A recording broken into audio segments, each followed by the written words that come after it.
Hello বন্ধুরা, আজকে দেখো কই মাছের তেল ঝাল নিয়ে চলে এসেছি। দেখো এখানে কই মাছগুলোকে ভেজে নেওয়া হচ্ছে গরম তেলে। তো ভালো করে নেড়ে চেড়ে ভেজে নিচ্ছি।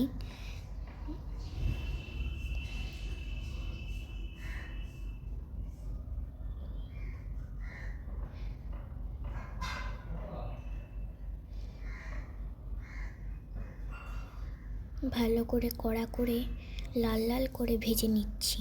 তারপরে আবার ছেড়ে দিলাম,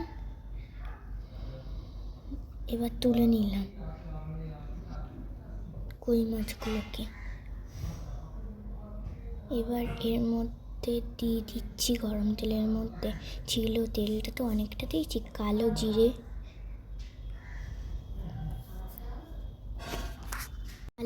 দেওয়ার পর কাঁচা লঙ্কা দিয়ে দিলাম। ঝাল যতটা আমাদের লাগবে, তোমাদের যদি বেশি ঝাল লাগে তাহলে তোমরা বেশি তারপরে দিতে পারো। তারপরে দিয়ে দিলাম পেঁয়াজ কুচি।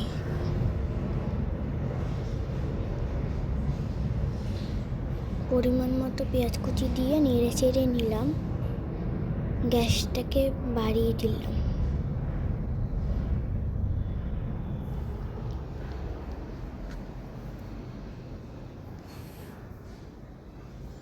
তো নেড়ে চেড়ে নিয়ে নিলাম ভালো করে। তারপরে যাতে পেঁয়াজটা ভালো করে ভাজি আর গলে যায় না, তার জন্য পরিমাণ মতো নুন দিয়ে দিলাম।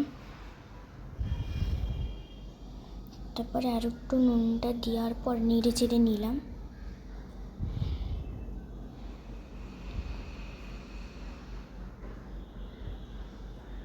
ভালো করে নেড়ে চেড়ে নিচ্ছি, ভাজা ভাজা করে লাল লালচে করে ভেজে নিচ্ছি, কড়া করে একদম।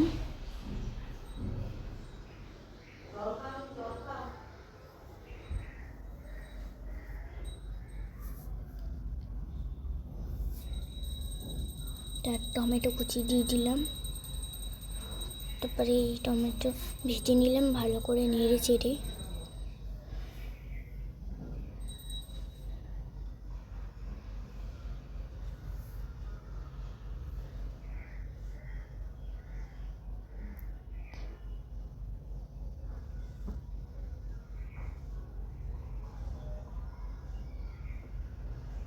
তারপরে পরিমাণ মতো হলুদ দিয়ে দিলাম।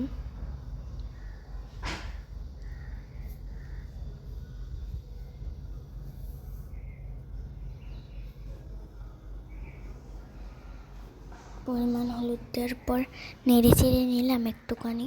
তারপর দিয়ে দিলাম এই তেল কইয়ের সঙ্গে সর্ষে পোস্ত অ্যাড করলাম বাটা। তো সর্ষে পোস্তটা দেওয়ার পর নেড়ে চেড়ে নিলাম আর একটু ভালো করে।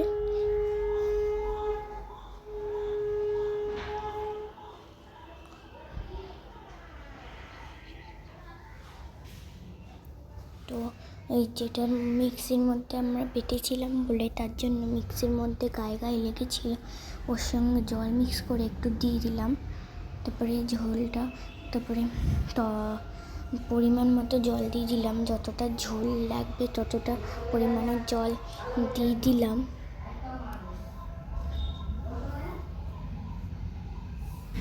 তো নেড়ে চেটে নিয়ে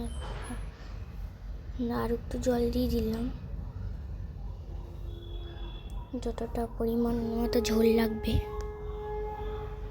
তারপরে ঝোলটা ফুটলো, তারপরে ওপরে দিয়ে দিলাম কই মাছগুলো।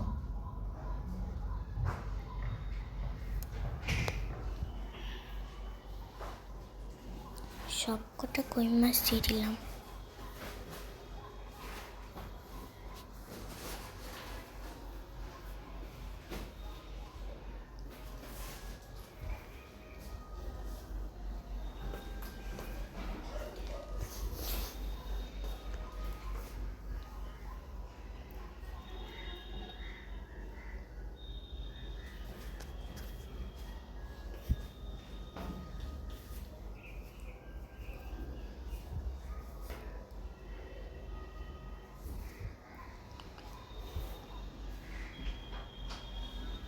তো ঝোলটা ফুটতে লাগলো, তারপরে ঢাকা দেওয়ার পর একটুখানি তেল ছড়িয়ে দিলাম, তারপরে ধনে পাতা দিয়ে দেবো বলে ধনে পাতা তুলতে আসলাম, তো দেখি ধনে পাতার মধ্যে ফুল হয়ে গেছে।